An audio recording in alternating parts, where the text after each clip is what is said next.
Bueno, ya estamos grabando. Hoy 15 de julio del 2025. Estamos con el profesor Ricardo Cortés.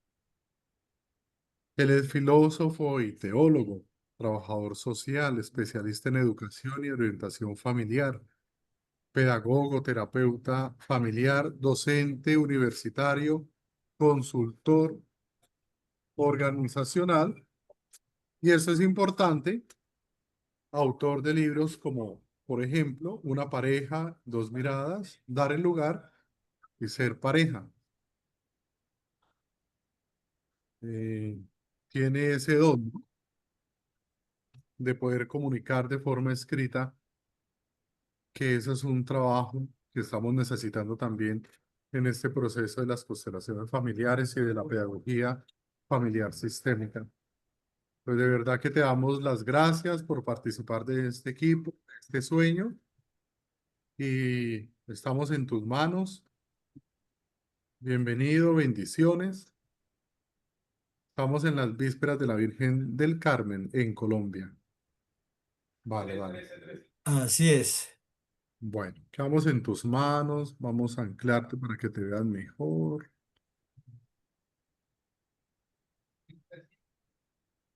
Ok, Mm. Padre Carlos Alberto, muchísimas gracias. Bueno, Y súper. para mí es muy Bienvenido. honroso muchas gracias.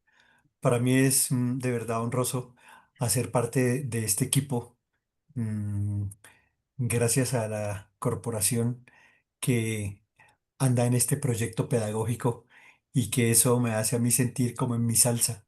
Y gracias a Guillermo que fue la persona que me conectó para que pudiera ser parte ahora del equipo. Y cuando veo ese número significativo de personas, quisiera decirles que muchas gracias por darse esta oportunidad. Yo sé que aquí hay eh, intenciones, emociones, eh, dudas, expectativas de tantas personas cuantos corazones estamos aquí reunidos. Y siempre digo que es bien importante arrancar desde nuestras propias historias. La historia de cada uno de nosotros está anclada a nuestra familia y está anclada de una manera muy especial a nuestros papás, a los que nos dieron la vida, a los que, gracias a quienes, gracias a ellos, hoy estamos aquí reunidos. Y por eso siempre le pido a los grupos que hay un gesto que es muy importante como proceso de entrada y es darnos permiso de traer a los papás, pero a esos papás, a los papás cuando yo era un niño, cuando tú eras una niña, a los papás que nos dieron la vida, porque estamos anclados a la historia de nuestros papás y a la historia de nuestro sistema. Y si uno no entiende el anclaje y la conexión con esos papás, es muy difícil hablar del tema de pareja. Y por eso eh, hoy yo quisiera aprovechar que este espacio es un espacio de motivación, es un espacio que se abre generosamente, incluso de una manera gratuita, para que muchas personas que están interesadas, que tienen inquietudes, que quieren caminar en este proceso, nos escuchen a cada uno de los docentes, de los maestros que hacemos parte y haremos parte del proceso. Entonces, como lo ha dicho muy generosamente el padre, eh, yo toda la vida he trabajado en pedagogía, a pesar de que también hice parte de una empresa. Trabajé durante 20 años en una empresa en Bavaria y el foco de mi trabajo siempre ha sido un foco eminentemente educativo. Entonces, desde desde mis jóvenes años y más o menos desde hace 46, toda la vida yo he trabajado en temas de familia. Esa ha sido como mi pasión y mi pasión concreta ha sido el tema de pareja. Por eso he escrito dos libros sobre pareja. Pero yo quisiera decir más que eso, quisiera decir cómo desde mi mirada de la pedagogía familiar sistémica, eh, yo me pongo abajo de la sombrilla que son las constelaciones familiares. Es decir, siendo una experiencia, una herramienta, un método que está montado sobre un trípode fundamental que se llama orden, pertenencia y equilibrio, y que todos conocemos como los órdenes del amor. Entonces, desde esa mirada, yo quisiera hoy decir algunas cosas y lo voy a hacer de una manera pedagógica, incluso como le comentaba al padre Carlos Alberto, como picándoles la lengua. Es decir, quisiera hacer algunas afirmaciones centrales desde orden, equilibrio y pertenencia para desde allí mirar algunas cosas de la inmensa temática de tela que hay para cortar cuando uno habla de pareja. Entonces, cuando uno habla de pareja, a lo primero que suena pareja es a parejito. Y en ese sentido, en el contexto de los órdenes del amor, pareja tiene todo que ver con equilibrio. Pareja es un asunto de equilibrio, pero es un asunto que es tan fuerte que no es opcional, ¿no? Entonces, miren, como uno puede hacer pedagogía con las manos, entonces yo diría que esto es una pareja, dos parejitos. No hay parejitos perfectamente iguales porque eso no existe. Hay relaciones de pareja humanas, frágiles, necesitadas. Yo te necesito y tú me necesitas. Pero hay un anclaje que fue la historia de nuestro sistema y es mi papá escogió a mi mamá y mi mamá escogió a mi papá. Y por eso la invitación es traer a los papás cuando éramos pequeñitos para hacer una comprensión maravillosa de que ellos se escogieron, se hicieron pareja y por eso yo nací y por eso tú naciste. Es decir, la primera experiencia de pareja que uno tiene en la vida son los papás. Y cuando uno quiere entrar en una comprensión desde los órdenes del amor acerca de las relaciones de pareja, lo primero que quisiera decir es que hay otras miradas que son perfectamente respetables. Hay otras miradas que son igualmente valiosas, que son igualmente enriquecedoras, que son igualmente múltiples, porque lo humano es profundamente inmenso, lo humano es rico, lo humano es gigantesco, pero la arquitectura humana, la esencia de la arquitectura humana es que así fuimos hechos. Si yo lo dijera pedagógicamente, lo que yo diría es, Rocío, para ti todo empezó el día que tu papá se cruzó con tu mamá. Pedro, para ti todo comenzó el día que tu papá se cruzó con tu mamá. Ernesto, para ti todo comenzó el día que tu papá se cruzó con tu mamá. Y sin esa mirada benevolente a nuestros padres, no es posible tener una mirada benevolente hacia una pareja. Por eso, dentro de los órdenes del amor, sanar es un proceso que mira a esos papás en el sentido de que ellos son la fuente.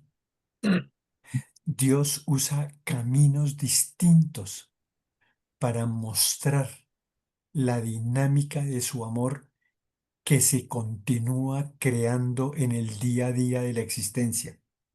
Y el vehículo que hace que yo esté vivo es porque papá y mamá se encontraron.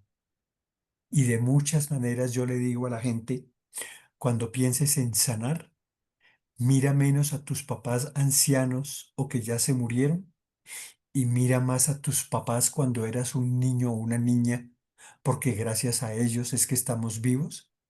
Y a pesar de que no haya ningún ser humano a quien de alguna manera no le duela su infancia, a pesar de los dolores, de los enredos, de los miedos, de los enojos, de las sensaciones de abandono, a pesar de eso hay otra cara maravillosa que es la cara del amor, es la cara de la entrega, de la generosidad, de la ternura.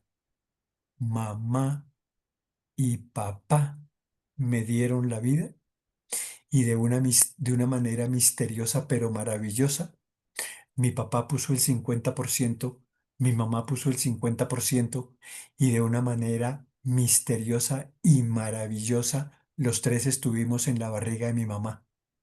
Y por eso mi mamá es el primer amor de la vida. El tema de que mamá es el primer amor de la vida no es un tema de género. No, el primer amor de la vida de todo ser humano es mamá, porque tú, yo y todos los seres humanos estamos en la barriga de mamá. Ese es el orden natural. Y cuando papá se encuentra con mamá, entonces se encuentran de una manera que no es gratis. Se hacen pareja. Y entonces papá hace actos amorosos hacia mamá y mamá responde a actos amorosos que hace papá. Es decir, como pareja se concreta en el segundo orden del amor, que es el equilibrio. El equilibrio finalmente es un tema de dar y de recibir. Y por eso hay un equilibrio positivo y por eso hay un equilibrio negativo. Un equilibrio positivo hace referencia a que en pareja, quiero contarles que mi mujer se llama Gloria Fuentes. Entonces yo en pedagogía siempre hablo de fuentes. Entonces cuando Fuentes hace un acto amoroso conmigo, yo no tengo opción, yo necesito devolver el acto amoroso que ella me hizo. Es decir, si ella hace un gesto amoroso hacia mí, yo quedo con un pendiente hacia ella. Y cuando yo devuelvo lo que amorosamente recibí, eso se llama crecimiento positivo, se llama equilibrio positivo en la medida en que la relación avanza hacia arriba. Y si muchos de aquí tenemos muchos años de relación de pareja, es porque a pesar de los dolores, los enojos, los miedos, las rabias, las exclusiones y el desorden, nos damos permiso para continuar de nuevo. Dicho de otra manera, el equilibrio positivo es esa capacidad de caminar de nuevo hacia adelante, pero sin desconocer que también hay equilibrio negativo. Es decir, si yo le hago una marranadita a Fuentes, ella necesita hacérmelo saber y de alguna manera la relación entra en desequilibrio y ese desequilibrio amerita ser reparado. Y el equilibrio hacia arriba genera un desequilibrio que también necesita ser reparado. Entonces voy a decir una cosa loca. En la cultura, cuando uno la embarra frente a la pareja, hay una tentación de reparar a la persona. Y eso es un desorden, porque equilibrio en contexto de orden es reparar la relación. Reparar la relación. Por eso si yo te ofendo y después te llevo unas rositas, es muy fácil que tú digas, este pendejo cree que con unas rositas el problema se arregló. Y así no es, porque lo que hay que hacer es reparar la relación. Y quisiera decirles que estamos muy poco entrenados para reparar la relación, pero estamos mucho menos entrenados para establecer una relación en términos de orden, de equilibrio y de pertenencia. Entonces voy a ir abajo otra vez. Mi pertenecer es una experiencia fundante con mis papás. Yo pertenezco fundamentalmente es a mis papás porque me dieron la vida. Es decir, mi lealtad mayor es hacia mis papás. Más aún, mi primera experiencia de pareja son mis papás y esa experiencia de pareja yo tiendo a llevarla consciente pero sobre todo inconscientemente, a mis relaciones de pareja cuando estoy adulto. Es decir, cuando yo sano a mis papás, esos, el uno junto al lado del otro, los que me dieron la vida, yo tengo más posibilidad de sanar mi experiencia de pareja con Fuentes. Pero cuando yo no veo mi experiencia fundante de mis papás, yo no puedo ver qué nos está pasando con lucidez en la relación con Fuentes. Porque equilibrio es un asunto que toca toda la relación en todos los sentidos. Voy a decirlo de una manera tan práctica como esta. Si una persona inicia una relación de pareja con otra y ambos son solteros, eso se llama equilibrio. Y si ambos ya eran casados, eso se llama equilibrio. Y si ambos tienen hijos, eso se llama equilibrio. Pero si tú inicias una relación de pareja y ella tiene un hijo y tú no, ustedes empiezan la relación en desequilibrio. Pero si tú estuviste casado y ella es soltera, empiezan la relación en desequilibrio. Pero si tú tienes un pendiente con una pareja anterior y ese pendiente no está resuelto emocional, jurídica y realmente, entonces la relación arranca en un desequilibrio. Y cuando digo desequilibrio, eso no significa ni bueno ni malo, porque en los órdenes del amor no miramos ni buscamos culpables. Los órdenes del amor no son un asunto de quién es el responsable, de quién tuvo la culpa, quién es el que, a quién hay que quitarle la cabeza por el daño que hizo. En los órdenes del amor, el criterio pedagógico para mirar la relación es qué fue eso que en tu papá y tu mamá estuvo en equilibrio y que a ti te da fuerza para que ahora tengas equilibrio con tu pareja.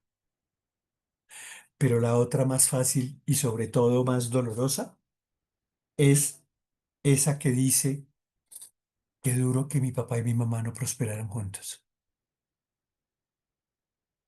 Quisiera decir que quien no ve que papá y mamá no la tuvieron tan fácil, que quien no ve a profundidad que mi papá y mi mamá no prosperaron juntos, no puede leer los rebotes que nos hace la infancia. Voy a decirlo de esta manera pedagógica. Todo aquello que nos duele de la infancia siempre nos rebota en la vida adulta. Y todo aquello que fue felicidad en la infancia siempre nos rebota en la vida adulta. Pero el tema es que no estamos entrenados para ver.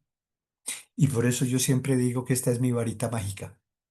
Y la varita mágica es que hay un principio rector para leer las relaciones de orden, pertenencia y equilibrio, por ejemplo, aplicadas a las relaciones de pareja.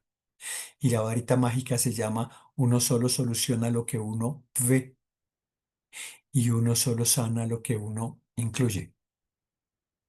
Y cuando uno mira la relación de sus papás y cuando yo miro los dolores y los amores de mi infancia, si yo no veo eso, yo no entiendo los rebotes de lo que pasó en mi vida adulta.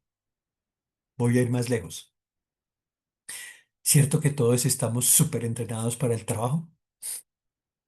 Si tú eres abogado, estás entrenado con la ley. Si tú eres ingeniero mecánico, si tú eres contador, si tú eres emprendedor o emprendedora, si tú eres empleado, si tú eres empresario, estamos súper entrenados para ver en el trabajo. Vemos y por eso conocemos los procesos. Todo el mundo sabe que si tú trabajas en una fábrica de textiles, allá hay unos procesos a través de los cuales el proceso arranca con el paso 1 y termina con el paso 20, con los rollos de 500 metros de tela de 40 por 40. Eso es un proceso y los operarios, los ingenieros, los que mantienen las máquinas, conocen el tema y están entrenados. Pero ¿saben qué es lo que es dramático? Que cuando hablamos de las relaciones familiares no estamos entrenados.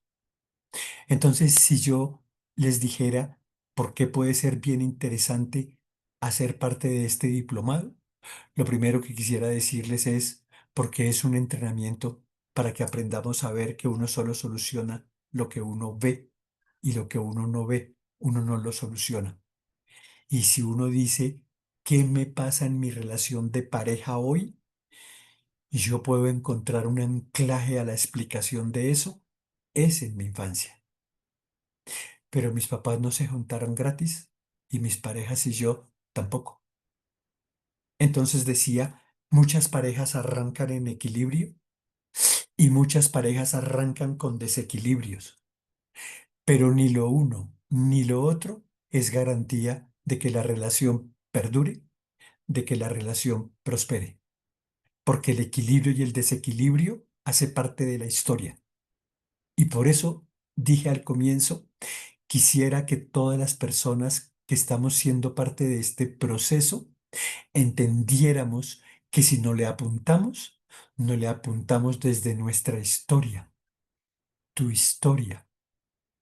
Tú tienes pareja, tú tuviste pareja, tú eres una persona soltera, tú eres una persona religiosa, tú eres un laico, tú eres esposo, tú eres esposa, pero la historia hay que aprender a leerla, hay que aprender a mirarla, pero el anclaje de tu historia y la mía está en nuestros padres cuando éramos pequeños.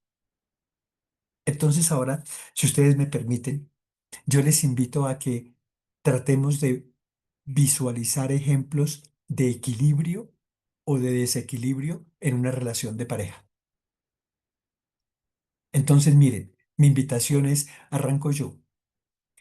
¿Entienden lo fuerte cuando en una relación de pareja una persona le mendiga afecto a la otra? Mendigar afecto pone la relación así. Es decir, ese es un ejemplo de desequilibrio. Pero lo que hemos aprendido es que ese desorden no aparece gratis en una relación de pareja. Y el que mendiga afecto pisa su dignidad, pero se enoja profundamente con su pareja porque no puede ver el enojo profundo con él. Cuando yo mendigo en relación de pareja, yo tengo un enojo profundo que no he visto, que no he resuelto, y me duele y me enoja mendigar, pero por una cosa re loca que a veces no entiendo, termino mendigando. Eso es una forma de desequilibrio. Cuando uno mira a papá y a mamá y entiende que ellos tenían su rollito, cuando uno sabe que había cosas entre ellos que no eran tan fáciles, entonces uno puede hacer la pregunta pedagógica: ¿en qué mi papá no le daba la talla a mi mamá? ¿Y en qué mi mamá no le daba la talla a mi papá? Y si uno mira eso con respeto, entonces uno empieza a encontrar lucecitas para que hoy en día yo me haga la pregunta, no desde la arrogancia, sino desde la humildad, para decir en qué no le doy la talla a Fuentes, pero en qué Fuentes no me da la talla a mí. Y la sorpresa con la que uno se puede encontrar es que eso se parece mucho a lo que pasaba entre mi papá y mi mamá. ¿Por qué? Porque mi primera experiencia de pareja son mis papás y esa experiencia de pareja uno la lleva a la relación de pareja con Fuentes. Es decir, muchos de mis enojos que yo tuve con mis papás cuando era niño, yo se los cobro a Fuentes, pero ella hace lo propio conmigo, trayendo a la relación sus propios enojos con su papá y su mamá. Pero muchos de los amores, pero muchas de las ternuras, pero muchas de las cercanías, pero muchos de la capacidad afectiva que mi papá y mi mamá tuvieron, yo las llevo a la relación con Fuentes y a su vez ella hace lo propio respecto de la relación de su papá y su mamá y ella la trae a la relación conmigo. Eso quiere decir que consciente e inconscientemente llevamos a la relación con nuestra pareja cuando estamos adultos como nos fue con la relación de nuestros papás.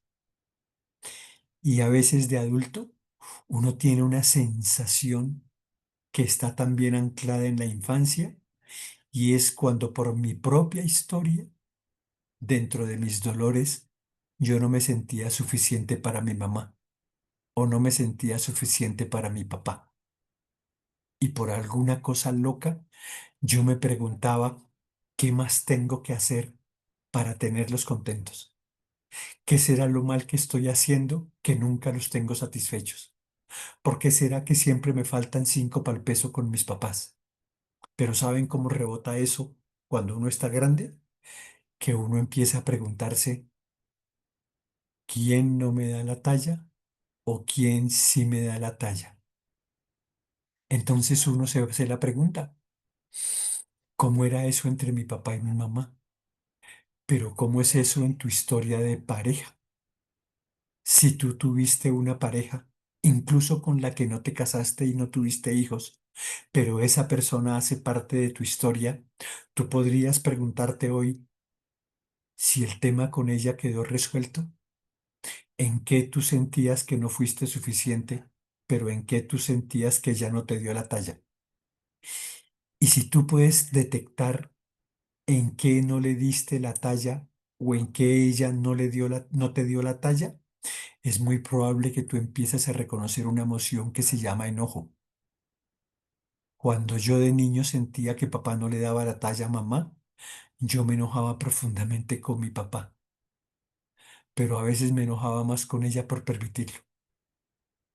Y yo llamo a eso las promesas de la infancia. Entonces en la infancia nos empezamos a hacer promesas. Y una era, como yo veía eso tan loco entre mi papá y mi mamá, y yo no lo entendía porque yo solo era un niño, porque yo solo era una niña, entonces yo me hice una promesa re loca que decía, cuando yo sea grande, no me voy a dejar de nadie. Y la pregunta del millón es, hoy, ¿en qué tú te dejas de tu pareja? Y hoy, ¿en qué tu pareja se deja de ti? Hoy, ¿en qué tú te dejas de un jefe, de un compañero, de un subalterno, de un amigo, de una amiga? Pero ¿en qué tú te dejas de tus hijos, por pequeños que sean? Y si uno mira eso, hay unas conexiones que tienen todo que ver con mi infancia y el anclaje de mis relaciones con mis papás y mi entorno. Entonces sigo, estábamos poniendo ejemplos de el tema de equilibrio o desequilibrio. Y entonces nombré mendigar afecto como un ejemplo que necesita ser visto para ser solucionado. Y el ejemplo de dar la talla o no darla, porque también necesita ser solucionado. Miren, a veces yo digo, venga, les cuento cosas que veo en la consulta. A veces uno llega con una persona y la persona dice cosas como, por ejemplo, mire, yo me voy a separar porque esta es la tercera vez que mi esposo me es infiel. Y a esa persona yo le dije, tranquila que usted no se va a separar. ¿Por qué? Porque la infidelidad es una forma de abandono que se conecta con formas de abandono que marcaron mi infancia. Pero cuando uno es adulto, esa experiencia de abandono conecta con una experiencia de enojo por el abandono. Pero a la mujer en cuestión lo que le dije fue, ¿qué fue lo que pasó en tu historia para que pasara la primera vez, la segunda y la tercera? Pero la pregunta pedagógica fue, ¿cuando pasó la primera vez lo resolvieron? Ella dijo, no. Entonces la respuesta es, si no lo resolvieron la primera vez, por eso hubo segunda. Y si ahora hay tercera, el gran asunto es que si no lo resuelven puede haber cuarta. Y voy a decir rápidamente porque se me está acabando el tiempo, que eso se llaman parejas unidas y parejas amarradas. Y las parejas amarradas no se pueden separar. Las parejas amarradas no se pueden separar. Pero la pregunta del billón es, ¿y qué es lo que amarra a una pareja para que a pesar de circunstancias adversas no se separen? Y la respuesta, oh sorpresa, es el enojo, el miedo, la culpa, la soledad, la sensación de abandono. Y eso está anclado en la infancia. Entonces, estamos diciendo que allá también hubo sensaciones de merecimiento, pero allá también hubo sensaciones de soledad. A mí siempre me llama la atención la arquitectura humana, pero la antropología me llama profundamente la atención y ahí es donde a mí me sale el filósofo fácil, ¿no? Entonces ese cuento de no es bueno que el ser humano esté solo. Entonces es ser pareja, no es un cuento de tus ganas o mis ganas. Es mucho más que eso. Es una vocación fundamental porque somos arquitectónicamente fabricados para ser relacionales. Entonces voy a decir, cuando yo te miro como igual a mí, entonces yo entro en equilibrio contigo porque somos profundamente relacionales. Y a mí no me falta nada, pero emocionalmente tu necesidad me vuelve mejor ser humano. Y al contrario, tu necesidad, gracias a lo que te doy y a lo que tú me recibes, nos vuelve mejor ser humano. Voy a decirlo pedagógicamente desde esta manera. Mucha gente cree que el primer fruto de la conyugalidad es un hijo. No. En orden hay otra cosa, pero no estamos entrenados para verla. El primer fruto de la conyugalidad es que cuando entramos en la relación de pareja, gracias a mí, tú te vuelves un mejor ser humano, pero gracias a ti, yo me vuelvo un mejor ser humano. Esa es la primera fecundidad de nuestro carácter relacional y esa es la experiencia de orden. Entienden el montón de gente que en consulta dice, y lo que más me enoja es que mi marido o mi pareja, mujer, mi esposa, nunca me reconoce mi lugar. Yo siempre digo que el gran problema no es ese. El gran problema es que a veces yo le pido a mi pareja que me reconozca mi lugar, pero yo no reconozco el mío. Y reconocer mi lugar es encontrar que mi papá y mi mamá me anclaron en la vida. Son ellos los que me dieron mi lugar y lo primero que yo necesito es ver mi lugar. Y por eso mi segundo libro se llamó Dar el lugar. Y el segundo se llamó Todo que ver, solamente para mostrar el aspecto sistémico de la conexión. Es decir, mi anclaje son mis papás, pero el anclaje de mis papás son los suyos. Es decir, mi sistema familiar soy yo, mis papás, mis abuelos, las parejas de mis abuelos y sus hijos que son mis tíos, las parejas de mis papás y sus hijos que son mis hermanos, mis parejas, mis hijos y mis nietos, y toda aquella persona que hizo un gran bien al sistema familiar y toda aquella persona que hizo un gran mal al sistema familiar.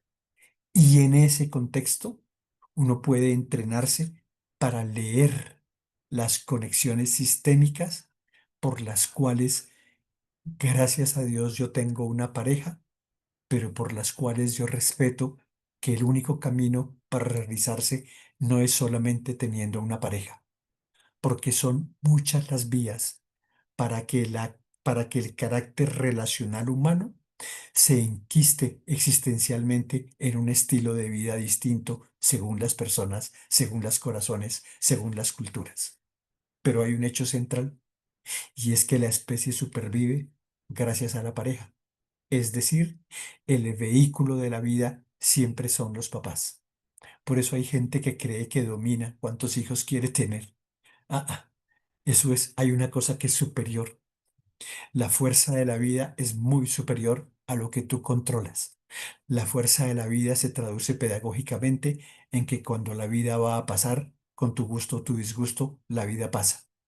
Pero hay promesas de la infancia que son tan fuertes que inconscientemente bloquean el paso a la vida. ¿Entiendes cuando la gente dice, yo me prometí que a un hijito mío no le iba a pasar lo que me pasó a mí? Sorpresa, un montón de adultos hoy tienen miedo literal a la vida, tienen miedo a tener hijos. Lo que para nosotros, que ya somos grandes, se convirtió en que la vida era la fuente de bendición y por eso yo soy el quinto de 11 hermanos y yo gozo de esa experiencia. La vida también tiene hoy una realidad que hace desorden, cuando desde el miedo la vida no se debe como una bendición, sino como una amenaza. Pero la gente no lo hace de mala fe. La gente no está entrenada para leer allí atrás qué desorden, qué exclusión, qué dolor, qué enojo está sin resolver. Y por eso cierro diciendo, y si no cerramos abajo, no estamos listos para construir algo distinto arriba. Y entonces la lealtad se repetirá de manera estrepitosa, porque hay dos tipos de lealtades, las que hacen daño y las que nos vuelven mejores seres humanos. Por eso cuando yo, desde el amor y no desde el enojo, me propongo hacerlo distinto como esposo o como papá o como abuelo, no es una arrogancia por la cual soy mejor que mis papás.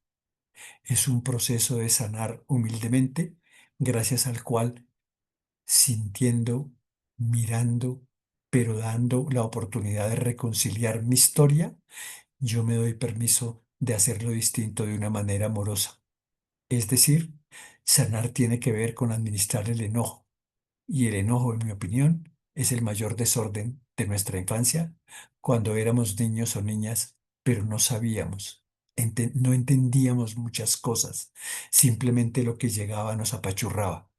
Y eso que nos apachurró necesita ser visto, necesita ser sanado para que la relación de pareja cobre otro sentido, para que el amor no se vuelva desechable como la cultura en la que nos movemos. Muy bien, yo dije que iba, padre Carlos Alberto, a hablar 40 minutos, 20 minutos, 30 minutos y ya perdí el rumbo. Listo. Estamos muy atentos y estamos muy entusiasmados, profesor. Muy bien, Pater. Yo Ay, quisiera gracias, está aprovecharlos. increíble la conversación. Está increíble, por favor, no, que no se termine. Muy bien, pero miren, habla un poquito el plan era como todo esto es solo una invitación a, miren, hay muchos temas bien interesantes en el diplomado. Más aún tienen miradas de profesores distintos. Pero que se la Y roban. nosotros miramos eso como una Por eso se riqueza, robaron los recursos. ¿sí? Y por eso entonces quisiera como aprovechar unos minuticos Una de las para que labores del si hay intérprete preguntas, es entonces escucharlas. No sé si leemos en el chat, si Marcelita me ayuda leyendo las preguntas, o el padre, o el Guillo.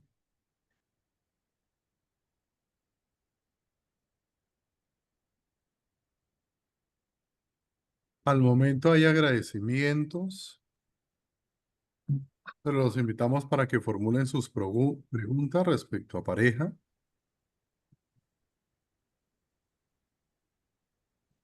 Yo tengo una Aquí, pregunta. Ricardo. Sí, sí. Bueno, quisiera saber cómo se puede solucionar como esta situación de parejas conflictivas o que ahorita se nombran coloquialmente como tóxicas y que se han visto, digamos, de generación en generación. O sea, cómo Eso, lograr ver eso. con esa cadena, ¿no? Es como mi gran Sí, pregunta. muy bien. Mira, entonces yo voy a responder puntualmente y pedagógicamente. Eso que dijiste está perfecto. Eso no es nuevo. Eso no es ninguna novedad. Eso es tan viejo como la humanidad. Pero hay una clave y es que no nos entrenan, por ejemplo, para pelear en presente. Nos entrenan para pelear en pasado. Es decir, en las discusiones conyugales, todo arranca porque algo me molesta de mi pareja y entonces yo le reclamo, pero a los 15 segundos yo ya no estoy hablando de lo que me molestó ahora, sino que saco el memorial de agravios. Es decir, estamos súper entrenados para pelear en pasado. Pero como tú lo dijiste perfecto, estamos entrenados para pelear en pasado hoy como pareja, porque nuestros papás pelearon en pasado, nuestros abuelos pelearon en pasado, nuestros bisabuelos pelearon en pasado. Entonces, la pedagogía lo que facilita a la luz de los criterios de orden, pertenencia y equilibrio es que reconoce que en pareja es excelente que haya dificultades. Miren, cuando una pareja dice, nosotros ya no peleamos, uno dice, pues se murieron, ¿no? Siempre habrá dificultades, siempre habrá enredos. Parejas perfectas no existen, pero lo que sí existe es hacerlo distinto en muchas cosas concretas. Y una concreta es eso, es entrenarnos para no pelear en pasado, es aprender a pelear en presente. Y voy a decirlo pedagógicamente porque uno se tarda 30 segundos. ¿Qué es pelear en pareja pedagógicamente en presente? Si Fuentes me ofende y algo me molesta y son las 7:53 de la noche, yo tengo a partir de ahora hasta mañana a las 7:53 de la noche para hacerle saber que algo me molestó, pero es mañana a las 7:54 pierdo el derecho de reprocharle. Es decir, no hay acumulaciones. Es decir, yo expreso qué me molestó, qué me incomodó, qué no me gustó, porque en pareja tendemos a ser adictivos. Miren, entienden que mucha gente empieza peleando porque la sopa está fría y termina peleando porque usted se acostó con ese desgraciado o esa desgraciada hace 30 años. Entonces somos adictivos, vamos guardando, vamos acumulando. Y pelear en pasado es dañino, pero uno necesita entrenarse y uno se puede entrenar cuando peleamos en presente. Pero ¿cuál es la premisa? La premisa es que en relaciones de pareja esos cuentos de ser perfectos a veces no duran ni la luna de miel, porque lo humano no es perfecto, lo humano es frágil, lo humano es dolorosamente frágil, pero el afecto, la posibilidad de la palabra, la posibilidad de darnos permiso porque valoro la relación que tenemos por tantos años, es la que da fuerza para que lo hagamos y empecemos de nuevo.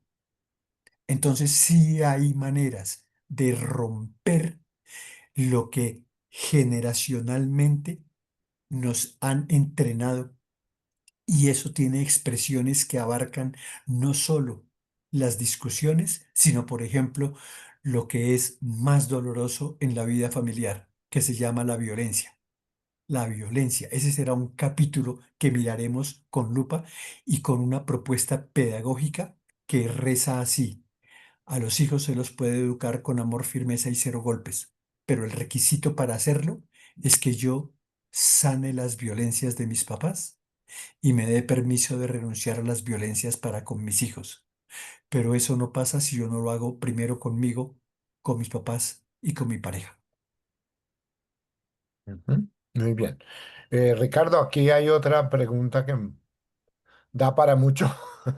Eh, Ajá, dice, dice Luz Mirella, cuando se da un abuso por parte de la pareja de mamá y la madre no le cree a la niña, ¿cómo eso, afecta esta herida de la eso, infancia en pareja? eso. O sea, esa herida de la infancia, miren, si hay algo que me ha permitido escribir, es que yo llamo a eso hacer mapas.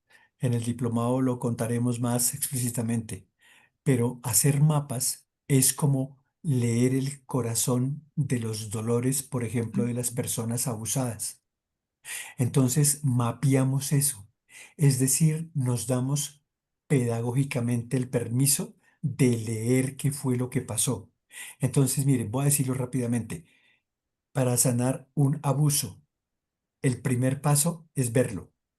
Voy a decirlo ahora rápidamente. Hay un montón de gente que sabe y siente que fue abusado, pero no se acuerda. Eso es muy terrible, eso es muy dramático y eso es muy difícil de resolver, porque usted no soluciona sino lo que ve. Pero hay gente que sí lo ve. Hay gente que sí dice, a mí me abusó el abuelo, a mí me abusó mi papá, a mí me abusó la pareja de mi mamá o la pareja de mi papá, a mí me abusó mi nana, a mí me abusó mi hermano mayor. Esas personas, el primer asunto, el primer paso pedagógicamente hablando, es que lo ven. Pero ¿saben cuál es el segundo paso? Que entiendan la dinámica que se genera. Y la dinámica que se genera se llama enojo profundo. Pero el enojo profundo también tiene orden. Es decir, las personas abusadas se enojan de una manera fuerte, muy fuerte, número uno, con su mamá, porque no las protegió. Número dos, con su papá, porque no lo protegió. Número tres, con el abusador, por el daño que les hizo. Y número cuatro, con ella misma. Y esa persona tiende a echar en una bolsa gigante, tiende a echar ese enojo profundo. Pero lo que es dramático es que también echa la vergüenza, la culpa, el miedo, el asco, la sexualidad frustrante, el miedo profundo a tener pareja, y esa bolsa se llama secreto y usualmente lo guarda por muchos años. Y ese sí que es el daño. Y mientras la persona no entienda los enojos, el secreto y los contenidos que hay allí, la persona no está lista para ver a su abusador. Y el día que lo ve, tiene que mirarlo y decirle, tú fuiste el que me hizo daño, tú fuiste el culpable, hoy te veo como el culpable, por tu culpa cargué el secreto y hoy te veo como culpable para poder dejar de cargar, porque tú eres el culpable y el camino de sanación se llama, si tú eres el culpable, yo soy inocente. Y quien no se experimenta como inocente, pero no como una afirmación cognitiva de cerebro, sino como una experiencia en el cuerpo de sentirse inocente, no logra el paso final para sanar. Por eso el abuso tiene un camino de sanación y hay que entrenar a la gente. Por eso me encanta trabajar con maestros, con personas que trabajan con otras personas. ¿Por qué? Porque necesitamos entrenarnos para reconocer ese mapa y para entender cómo de una manera amorosa y respetuosa nos ponemos al servicio de gente que le duele la vida por el abuso, pero que nos junta en el abuso porque nadie está exento de dolores. Es decir, a esa persona su abuso fue un dolor de X, Y o Z, pero el dolor de mi maltrato fue por A, B y C. Es decir, todos estamos en camino de ver mapas de dolor, de enojo, para entrar en el camino de sanar. Y sobre eso tendremos un modulito especial durante el diplomado. Ujú. Ok, bueno, aquí había otro, como, Veo que alguien dice cómo se puede sanar una separación para no afectar a los hijos. Entonces, miren, muy bien. el principio de realidad es este. Los hijos siempre se afectan. Ese es el principio de realidad. Pero cuando trabajamos con parejas que están en proceso de separarse, la primera regla de juego, y ese es el entrenamiento, es saquen del ring a los niños. Miren, todas las personas que vienen a consulta que se están separando dicen un discurso de la importancia de los niños primero, de los niños, de los niños. Pero cuando llega la hora de la verdad, Entonces, miren, el primer asunto de orden en una pareja es que si ustedes se ven abocados a un tema de separación, ustedes tienen que ser grandes, portarse como grandes y entender que ustedes lo tienen que resolver. Por eso el mayor desorden es cuando los adultos le preguntan a un niño, hijito, nos vamos a separar, ¿tú con quién te quieres ir? Ese día, esos papás le tiran la papa caliente al chiquito y el chiquito se vuelve el papá de los papás. Y eso, a eso es a lo que yo llamo sacar a los hijos del ring. Entonces, el primer requisito es, miren, la gente dice, uy, no, es que ellos no se dan cuenta. No, dejemos la ingenuidad. Los chinos siempre se dan cuenta, pero una cosa es que ellos se den cuenta y otra cosa que los adultos carguemos con lo que no les compete. Yo siempre digo que hay un ejercicio de 10 segundos para que usted entienda cómo se hace a un hijo infeliz cuando usted se va a separar. Hacer a un hijo infeliz cuando usted se va a separar es que usted lo coge y le dice, mi amor lindo, Claudita, tú ya estás grande. Entonces no es que yo te quiera hablar mal de tu mamá, pero tu mamá, bla, bla, bla, bla, bla, bla, bla, bla, bla, bla, bla, bla. O cuando la mamá hace lo propio. Claudita, tú eres mujer como yo y tú entiendes. Y no es que yo te quiera hablar mal de tu papá, pero tu papá, bla, bla, bla, bla, bla, bla, bla, bla, bla. Entonces terminamos cargando a los hijos con lo que no les compete. Entonces, dicho en la práctica, cuando una pareja se separa, la pareja no le pide permiso a los hijos.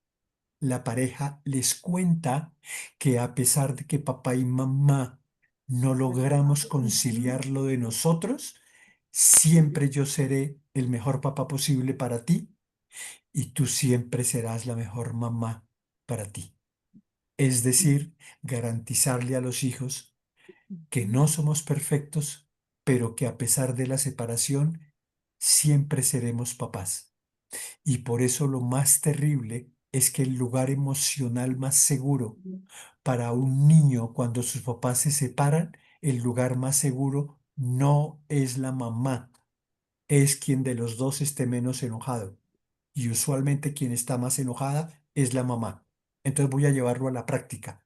A veces desde el desorden, una mamá elimina al papá del niño y le cobra los profundos enojos no resueltos y no le permite ser papá.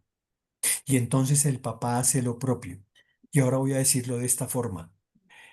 Cuando en pareja yo estoy muy enojado con ella y ella está muy enojada conmigo, el enojo de nosotros dos baja a los hijos y se reparte entre el número de hijos. Y si es uno, ese pobre carga con todo el enojo de los papás. Pero si son dos, se lo reparten entre los dos y la torta siempre es para el menor. Óiganme bien, la torta siempre es para el menor. Entonces, dicho pedagógicamente, si usted quiere saber por qué su hijo menor es más bravo, es muy posible que la respuesta sea porque de ese tamaño usted está enojada con su pareja y su pareja está enojada con usted y ustedes no lo han resuelto. Y como estamos hablando de separación, separaciones siempre ha habido y siempre habrá. Y no aplaudimos las separaciones, porque a veces la única manera de resolver ciertas cosas es separándose. Pero el problema de la separación ni siquiera es separarse, es hacerlo bien o es hacerlo mal. Y hacerlo mal es cuando el enojo profundo de los dos como pareja perdura en el tiempo. ¿Entienden cuando usted habla de su pareja en términos del papá de mis hijos? Su pareja se le vuelve el innombrable. Y cuando usted dice la mamá de mis hijos y ella dice el tipo ese, entonces eso lo que refleja es que en la palabra estamos mostrando que los enojos no están procesados, que los enojos no están sanados. ¿Entienden la gente que dice yo me llamo Ricardo Cortés y estoy felizmente separado? Uno dice, ¿usted sí se come ese cuento? ¿Usted sí cree en lo que usted está diciendo? ¿Usted entiende y calibra el impacto que eso tiene en los hijos? ¿No que dice que los hijos son lo primero? Entonces, de ese talante es que miramos en términos de orden, de equilibrio y de pertenencia cómo funcionan los temas de pareja. Es decir, en una pareja, separarse no implica renunciar a la paternidad. Tú puedes ser mi ex, pero nunca yo seré el ex papá de mis hijos y nunca tú serás la ex mamá de tus hijos. Pero no estamos entrenados para eso. Y entonces nos echamos todos los argumentos posibles para no resolver. Mucha gente me pregunta en clase, Ricardo, y cuando el tipo ese, el innombrable, como usted dice, no quiere, y yo le digo, ese es el mejor argumento por el cual usted no resuelve lo suyo, pero tampoco le permite al otro resolver lo de él. Entonces, mire, como la que vino a consulta fue usted y él no vino, yo no puedo resolver eso. Pero usted sí lo puede resolver a condición de que lo vea. Renuncie a vengarse de quien es su ex. Y la única manera de sanar es mírelo como alguien que hizo parte de su historia. Pero si tienen hijos, sigue siendo parte de la historia. Y si sigue siendo parte de la historia, merece un lugar en el corazón. Y empezamos diciendo, mi papá al lado de mi mamá. Separarse es que con dolor y con amor yo entienda que tú haces parte de mi historia, incluso si somos ex. Pero nunca dejaremos de ser parte de la historia porque los hijos son el vínculo que muestra la conexión a la que uno no puede ni delegar, ni evadir, ni renunciar. Y como es un tema tan gordo, también lo miraremos en el diplomado.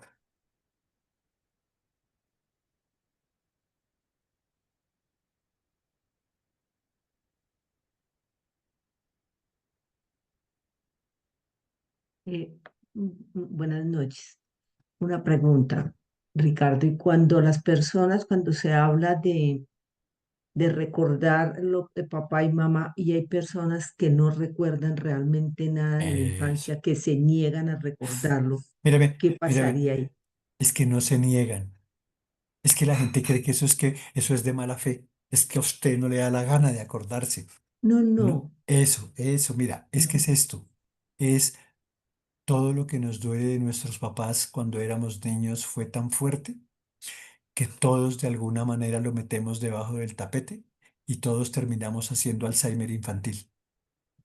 En pedagogía familiar sistémica hay una técnica de orden elemental, sencilla, que intentaremos mostrarla para que salgamos de la amnesia de la infancia. Es decir, cuando cuando una persona dice yo no me acuerdo de nada, en la Ujú. misma proporción usted está enojado con su papá. Y cuando no te acuerdas lo de tu mamá, en alguna proporción estás enojado con la mamá. Cuando a la gente no le fluye hablar de la infancia, cuando la persona no ve, la persona tiene que recurrir a un mecanismo de defensa. Entonces todos hacemos Alzheimer infantil, pero el Alzheimer infantil puede abrirse, puede mirarse, pero te garantizo que en mi experiencia es mucho más de que la gente no quiere, es mucho más de que la gente no puede, porque hay cosas de la infancia que nos dolieron mucho y nadie nos ha entrenado para procesarlas. Por eso, una cosa que a mí me parece maravillosa de la experiencia de los órdenes del amor es darnos permiso de sanar justo a partir de la infancia.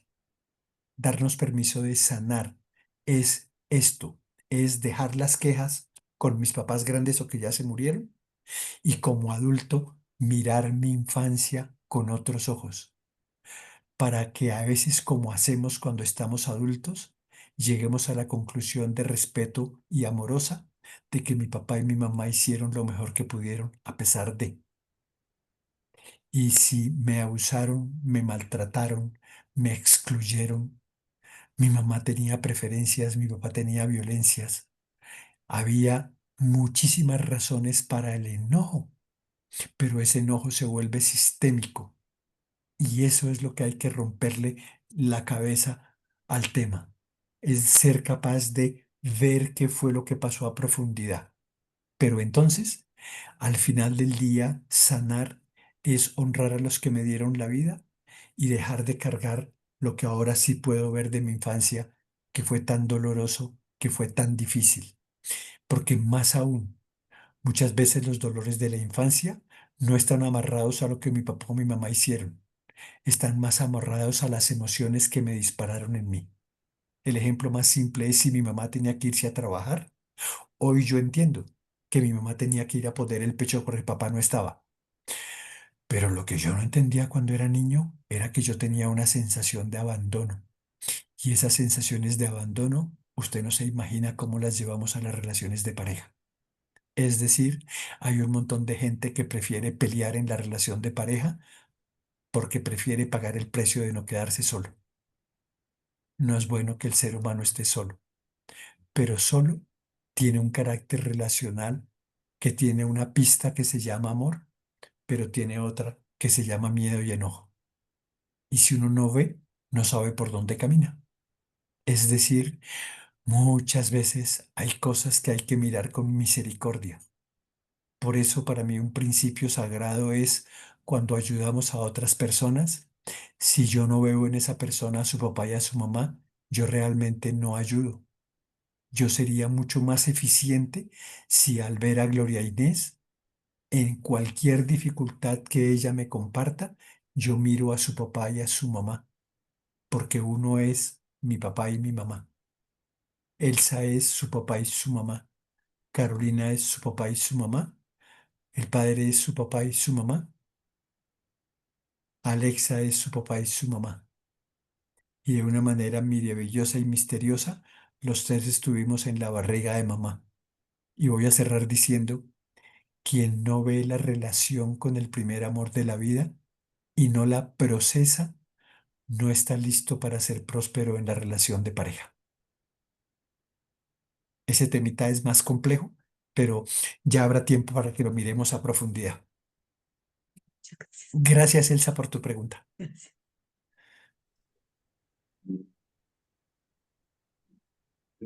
Muchas gracias, profesor Ricardo. Ha Con sido muchísimo gusto, espléndida la Patena. exposición y las luces que nos das a todos. Si te parece, vamos a compartir un poquito.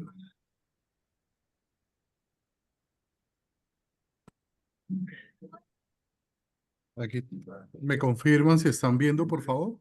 Sí, sí, ahí estamos viendo. Vale. Eso, entonces la idea es mostrar rápidamente, de una manera bien sucinta, como cuáles serían los módulos de lo que manejaríamos desde pedagogía familiar Tendríamos 8 sistémica. módulos, profe. Ahí Eso, está. ahí están, sí. Entonces, en el primer módulo es un poco la conexión desde los órdenes del amor, ¿no? Entender cómo es el asunto desde las constelaciones familiares y la pedagogía familiar sistémica, ¿no? En el segundo módulo miraríamos lo transgeneracional en las constelaciones familiares, todo el tema de lealtades invisibles, todo el tema de las memorias familiares, las memorias celulares, los procesos de integración y proyecto de vida. En el módulo 3, los fundamentos de pedagogía familiar sistémica y los órdenes del amor, que aplicados a las relaciones padres, hijos, hermanos y pareja, nos ayudan a entender y a visualizar la posibilidad de procesar y de sanar para tener relaciones mucho más afectuosas, mucho más respetuosas, mucho más ordenadas, mucho más incluyentes. En el módulo 4, la guía interior y la presencia del facilitador. Somos facilitadores de muchas personas, pero nunca podemos perder de vista que otros han sido facilitadores nuestros. Y por eso hay un tema que es muy chévere que tiene que ver con los órdenes de la ayuda. Y en los órdenes de la ayuda, en este diplomado queremos rescatar de una manera especial el tema ético y el tema sistémico. El tema ético es esa dimensión de lo humano, la arquitectura humana, lo masculino, lo femenino, en su grandeza y en su imperfección. Y por eso los facilitadores solo estamos al servicio, solo hacemos una tarea en donde el protagonista no es uno. El protagonista es quien necesita sanar sin perder de vista que sanar es la oportunidad gigante de que cuando ayudo a otro, el otro a su vez me ayuda a sanar a mí. Por eso, si tú y yo, ya sea como facilitador, como ayudador, como necesitado, no entendemos que hay que sanar la experiencia primigenia, la violencia intrafamiliar, los abusos en cualquiera de sus expresiones, y no lo conectamos con la necesidad de prosperidad y merecimiento, la cosa se vuelve difícil. Y por ende, como orden, equilibrio y pertenencia tienen conexiones, muchas conexiones se concretan en enfermedad, se concretan en conexiones con el cuerpo. Y por eso hay unas miradas, no solo desde la medicina tradicional que conocemos, sino, y en este caso desde la medicina germánica, vemos y aprendemos cómo el conflicto emocional tiene atrás o es atrás la expresión en el cuerpo de síntomas que necesitamos ver. Y esos síntomas no son aislados, sino que están implicados en las relaciones con otras personas de la familia. Y otra vez hacemos énfasis en que reconciliando mi historia personal, yo encuentro mi lugar, porque al encontrar mi lugar, yo puedo reconocer el lugar de otros. En el módulo 7, como todo comenzó cuando mi papá y mi mamá se juntaron, hay una cosa muy significativa y es que El trauma y el impacto sistémico está totalmente anclado a la historia que incluso viene desde el vientre. Y por eso el tema de la vida conecta total cuando papá y mamá pasan la vida desde sus emociones, desde lo que son, desde lo que hacen, pero también desde lo que esperan. Y por eso finalmente hablaremos del método, de las constelaciones familiares y de la pedagogía y mostraremos un poco el impacto de de las frases sanadoras, de cómo se trabaja con figuras, con otras ayudas pedagógicas y nos daremos permiso de mirar casos especiales, puntuales, que muchas veces los conectaremos desde las necesidades del grupo. Básicamente he leído a grosso modo como los módulos por los que caminaremos durante este proceso y esperamos que ese proceso enriquecedor y que de verdad es fuerte en contenido, es serio, es robusto, encuentren ustedes eco para que hagan parte del proceso, porque esta es una tarea en donde todos podemos dar y todos podemos recibir. Muchas gracias, profesor Ricardo. De verdad Pater, que nos das muchas luces también en todos los procesos, ¿no? Todos los que estamos conectados en este momento, 102 personas, estamos haciendo caminos. Y qué bonito que su merced nos pueda brindar alguna luz. Y cordialmente, pues invitadas, invitados a todos para este diplomado que Dios mediante lo comenzamos en agosto. Los quiero convocar para el miércoles 23. Miércoles 23 estamos alternando constelaciones familiares y medicina china. Entonces, el 23 de julio, miércoles, vamos a estar con el doctor Francisco Galeano. Él nos va a hacer un acercamiento a la medicina tradicional china aplicada a la vida ordinaria. La medicina china, ¿cierto? Como una herramienta en la vida cotidiana. Entonces, cordialmente invitados, no martes, sino miércoles a las 7, cordialmente invitados. Y dentro de 15 días vamos a estar con la doctora Verena Hillman y ella nos va a hacer un acercamiento a las constelaciones acerca en su relación con la prosperidad y la abundancia plena. Qué maravilla. Entonces, esto sería para el 29 de julio. Cordialmente invitada, invitada. También nos han preguntado sobre los libros. En el chat hemos colocado el número del profesor Ricardo, pero profesor Ricardo, si su merced nos dice una palabrita sobre los libros y cómo los podemos adquirir, te agradezco también. sí, Peter, muchas gracias. A ver, en este momento está en circulación un libro que se llama Dar el Lugar, un libro que se llama Todo que Ver y un libro que se llama Ser Pareja. Esos libros los distribuimos, ese es un negocio familiar. Fuentes y yo los distribuimos. Entonces si ustedes nos escriben a mi número telefónico, al chat a mi WhatsApp, en mi número telefónico, con mucho gusto les damos la información y con mucho gusto enviamos los libros por correo. Esa es como la mecánica, es muy simple. Se trata de que usted me diga su nombre, qué libros desea, a nombre de quién se los firmo con todo gusto y su dirección completa para poderlos enviar por correo. Yo los mando por una transportadora que se llama Envía. Eso es básicamente, muchas gracias. Y son básicamente herramientas de pedagogía familiar sistémica. Ese es un trabajo en donde vengo, como les dije rápidamente, metido desde hace muchos años y de alguna manera yo escribo muchas veces es reconociendo a todas aquellas personas que abren el corazón para que uno pueda hacer pedagogía. Es decir, lo que con amor recibí, con amor lo devuelvo a través de los libros, que Muchas esperamos que gracias, sean muchas útiles. gracias. El teléfono, perdón, el teléfono es este, el 321-486-5102. No, no, no. Entonces, a ver, lo voy a repetir. Es Por favor. 315 Sí, señor. 364 Sí, señor. 5406. Lo escribo en el Listo. chat. 315 315 360. 364 5406. Ok, gracias. Con gusto. Bueno, pues nos despedimos con una gratitud inmensa con el profesor Ricardo Cortés, también con mucha alegría por su participación. Nos encontramos Dios mediante el próximo miércoles. Esta es su casa. Qué rico que nos sigan acompañando en estas jornadas de formación para estos nuevos tiempos.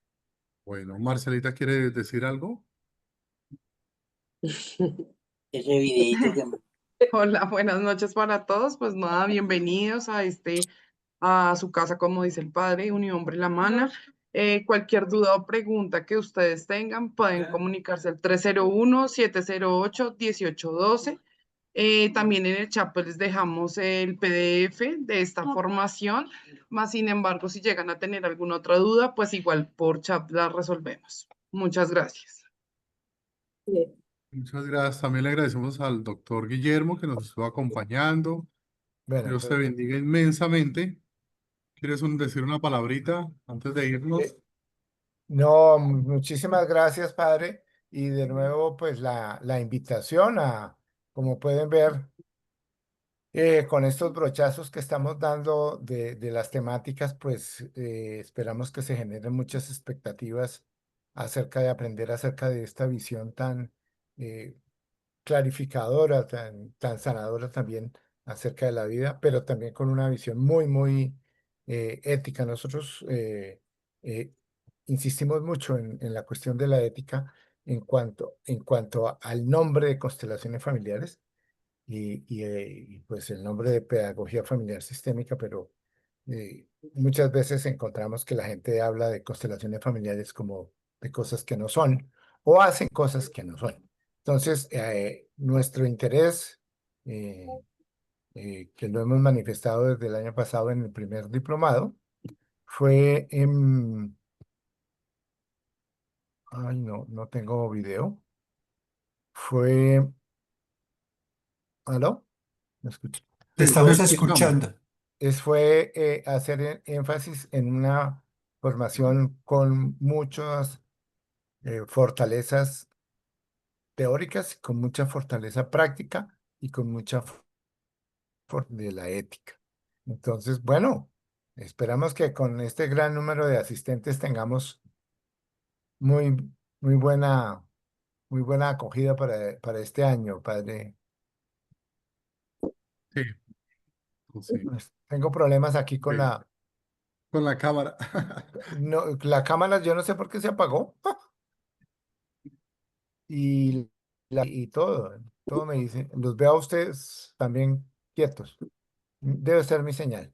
Ok, bueno, entonces, pues muchas gracias y como siempre, Ricardo, con, no le podemos dar 10 minutos porque se toma una hora.